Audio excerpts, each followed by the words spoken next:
दशमस्कन्धः द्विचत्वारिंशोऽध्यायः 42nd chapter from sloka 21. Balam च कंसः प्रहितम्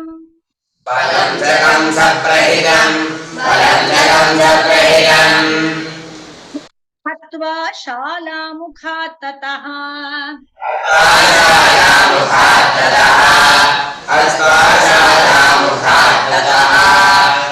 निष्क्रम्य चेरतुः हृष्टौ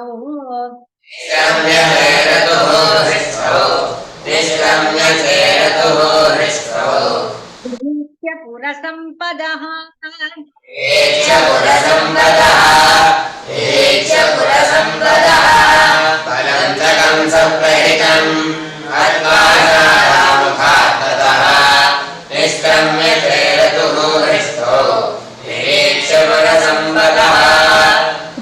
को तदद्भुतं वीर्यम्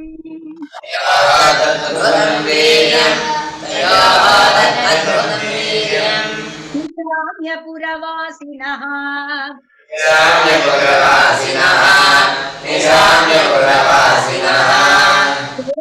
प्रागल्भ्यं रूपं च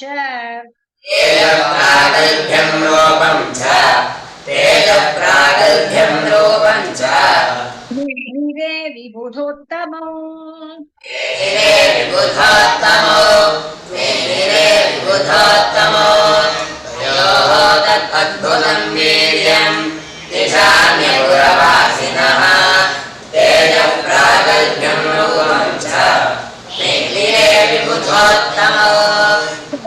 विचरतो स्वैरम्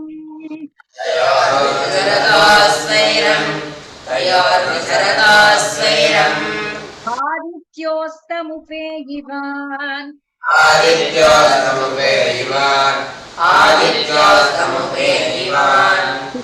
रामो व्रतौ गोपैः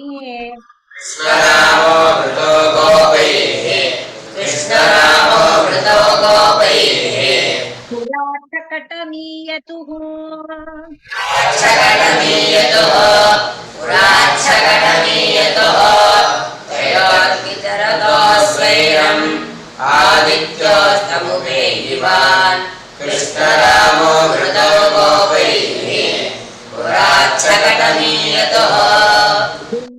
मुकुन्द विगमे विरहातुराय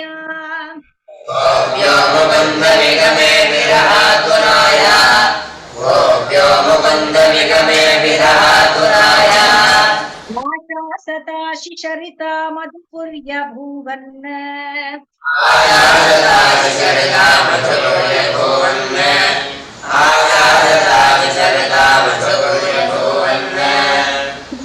यता पुरुषभूषण गात्रलक्ष्मी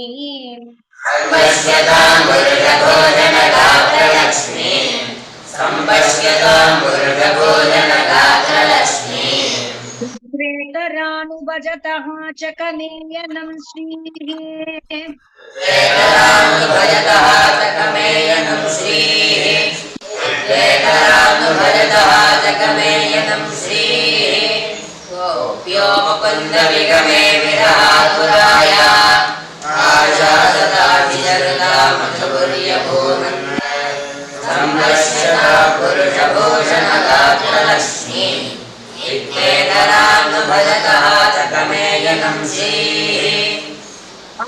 अवनिताङ्घ्रियुगलौ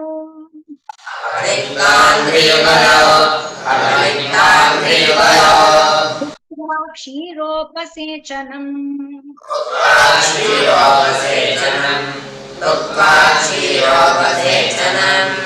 पूषतुहूतां सुखं रात्रिम्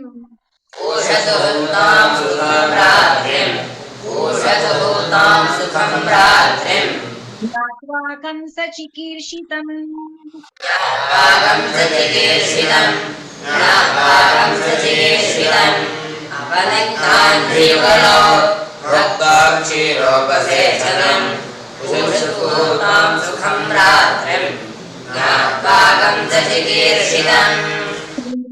धनुषो भङ्गम्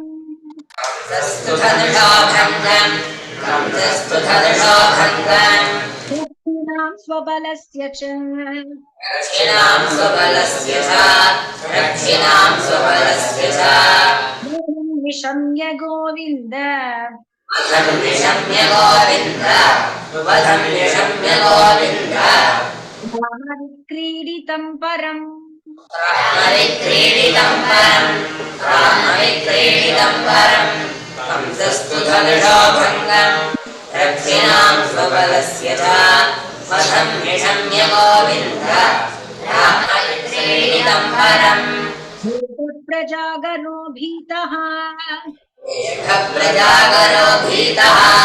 दीर्घप्रजागरो भीतः निमित्तानि दुर्मतिः दुर्निमित्तानि बहूनि अचष्ट उभयता मोनि अचष्ट उभयथा मृत्योः दौत्यकराणि च मृत्योः दौत्यकराणि च दीर्घप्रजागरो भीतः दुर्निमित्तानि दुर्मतिः बहूनि अचष्टोभयथा मृत्योः दौत्यकराणि च दर्शनं स्वशिरसः दर्शनं स्वशिरसः रूपे च सत्यपि प्रतिरूपे च सत्यपि सत्यपि द्वितीये च असत्यपि द्वितीये च त्रैरूप्यं ज्योतिषां तथा त्रैलोक्यं ज्योतिषां तथा दर्शनं स्वशिरसः प्रतिरूपे च सत्यपि असत्यपि द्वितीये च त्रैलोक्यं ज्योतिषां तथा चित्रप्रतीतिः छायायां छिद्रप्रतीतिः छायायां घोषानुपश्रुतिः प्राणघोषानुपश्रुतिः प्रतीतिर्वृक्षेषु स्वर्णप्रतीतिर्वृक्षेषु स्वपदानाम् अदर्शनम् स्वपदानामदर्शनम् छिद्रप्रतीतिः छायायां प्राणघोषानुपश्रुतिः स्वर्णप्रतीतिर्वृक्षेषु स्वपदानामदर्शनम् प्रेतपरिष्वङ्गः स्वप्ने प्रेतपरिष्वङ्गः ध्यानं विषादनम् खरयानं विषादनम् नलदमाल्येकः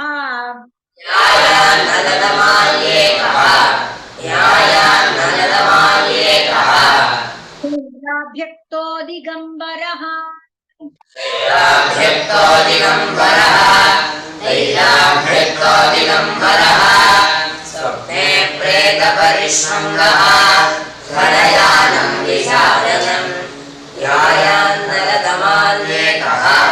तैलाभ्यक्तो दिगम्बरः अन्यानि च इत्थं भूतानि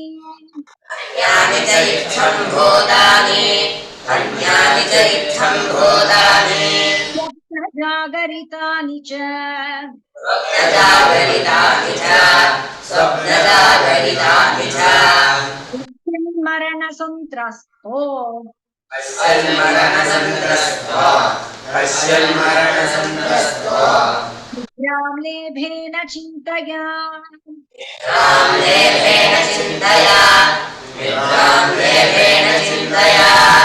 अन्यानि च इत्थभूतानि स्वप्नजागरितानि च पश्यन्मरणसन्त्रस्तो निद्रान्लेभेन चिन्तया विश्रायां निशिकौरव्या चाभ्यः समुत्थिते सूर्ये चाध्यः समुत्थिते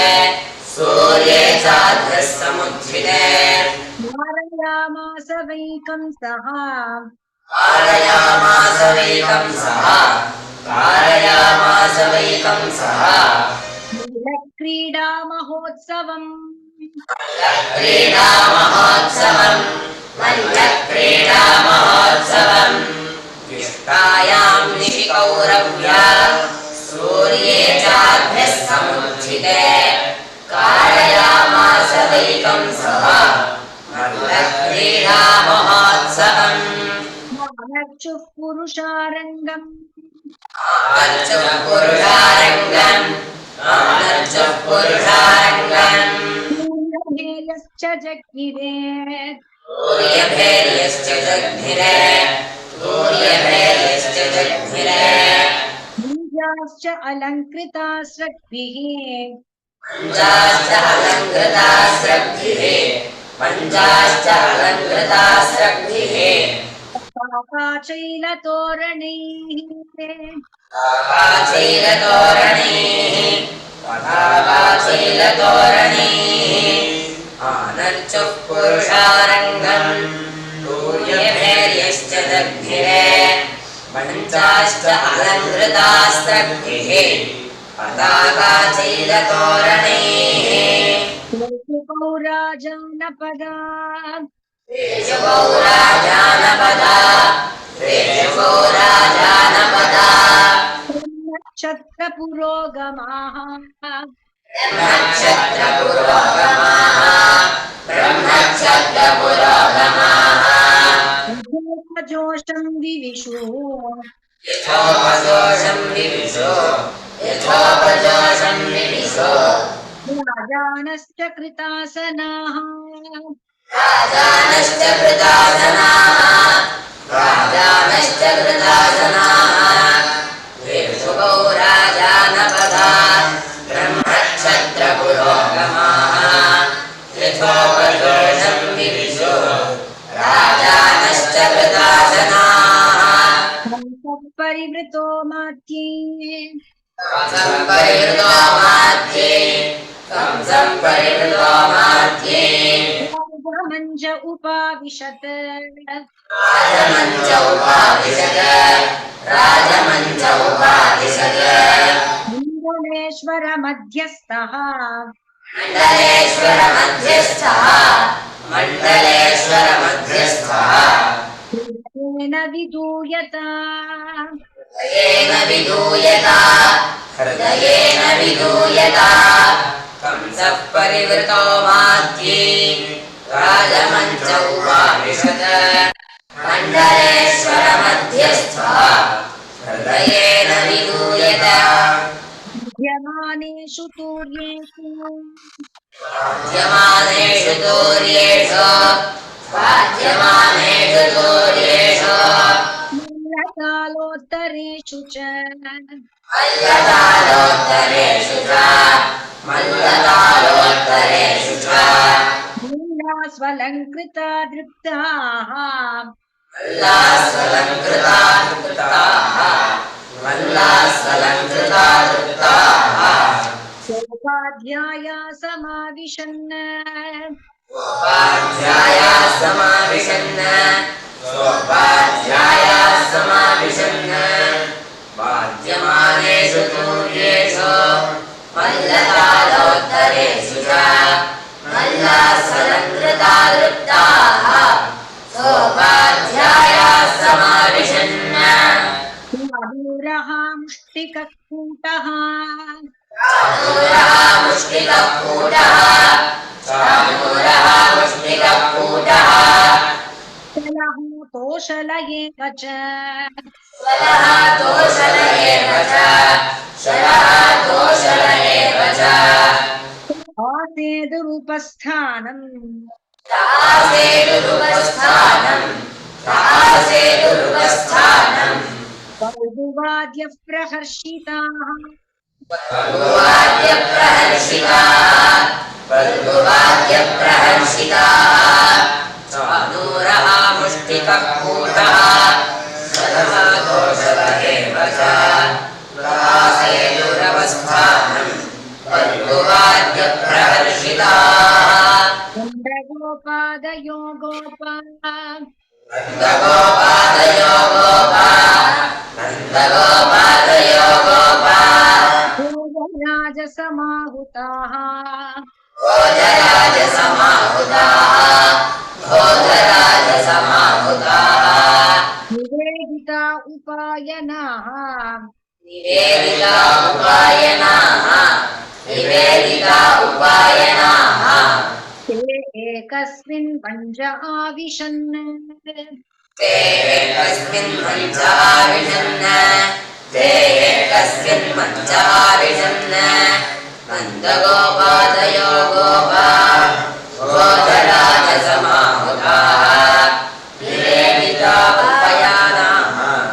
ते एकस्मिन् मञ्चाविशन्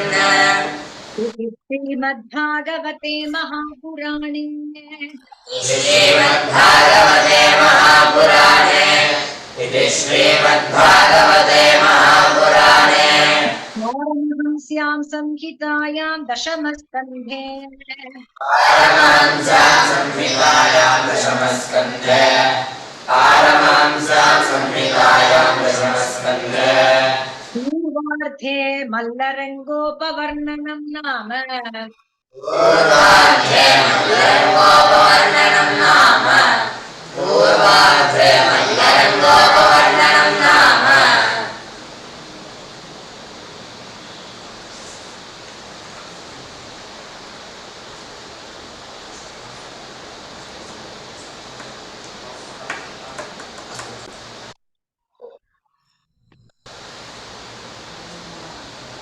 पूर्वार्धे मल्लरङ्गोपवर्णनं नाम पूर्वार्धे मल्लरङ्गोपवर्णनं नाम पूर्वार्धे मल्लरङ्गोपवर्णनं नाम चत्वारिंशोऽध्यायः द्विचत्वारिंशोऽध्यायः द्विचत्वारिंशोऽध्यायः